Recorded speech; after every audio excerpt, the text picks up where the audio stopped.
Hello viewers, welcome to Accent TV. Today we'll analyze the topic, is a master necessary for self-realization? Please don't forget to subscribe and smash that like button. Is a master necessary for self-realization? Was a question posed to Sri Ramana Maharishi by a devotee. Sri Ramana Maharishi replied, the realization is the result of master's grace more than his teachings, lectures, meditation, etc. They are only secondary aids, whereas the former is a primary and essential cause. The devotee then asked Sri Ramana Maharshi what are the obstacles that might hinder realization of the self. To which Sri Ramana Maharshi replied, they are habits of the mind or vasanas. In order to overcome those vasanas, you would need to realize the self. So you see, it might lead to a vicious circle.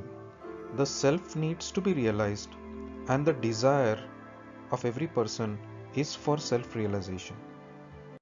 Even if there is a desire for self realization, that merely could act as an obstacle. For the self is ever present, and we are nothing without it. The self is our witness in sleep, dream, and waking states of our existence.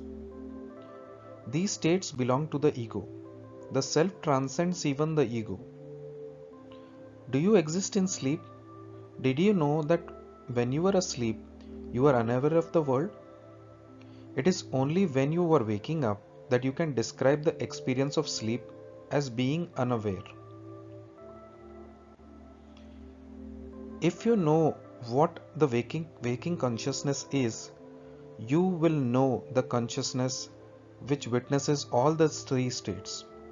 Such consciousness could be found by seeking consciousness as it was in sleep. As long as you desire to become something or someone or reach a state, you will be a part of seeking something that is objective in nature. The desire to be enlightened is seeking the subject or the self, and any human desires would always attach itself to worldly objects. The presence of a master helps in creating a foundation to transcend the ego on the basis of his method of teaching.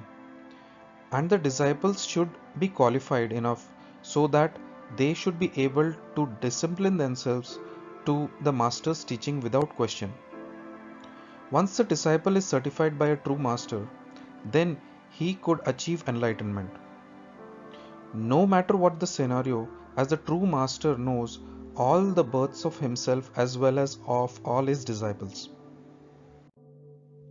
Here is an incident on how a master's grace aids in realization. Sri Ramana Maharshi mentioned that of all the people who came to see him, the one who arrived in the most advanced state on day one was a man called Mastan. Mastan was actually a Muslim, and he was a village weaver from a small town about 40 kilometers away from Tiruvannamalai. He had heard about the sage through a friend who persuaded him to meet Sri Ramana Maharshi. Mastan even didn't get as far as seeing the sage. The moment he touched the entrance gate, he went to a deep paralyzing samadhi. Sri Ramana Maharshi mentioned that there's some man at the gate who looks like he is having an electric shock. He then came out and realized that this man had gone into a state of samadhi simply by touching the gate. He didn't even need to come in and see him. Another devotee said that he had been there for past 8 hours. So you see, his first encountered with the presence of a living master, even though he didn't see him physically, caused him to have a direct experience of the self which lasted for almost a day. Would you think there is a need for a master for self-realization? Please do let us know in the comment section. Thanks for listening. Please don't forget to subscribe to the channel for daily and weekly updates and click the like button. Please also recommend to us what content you would like to view on our channel. Thank you.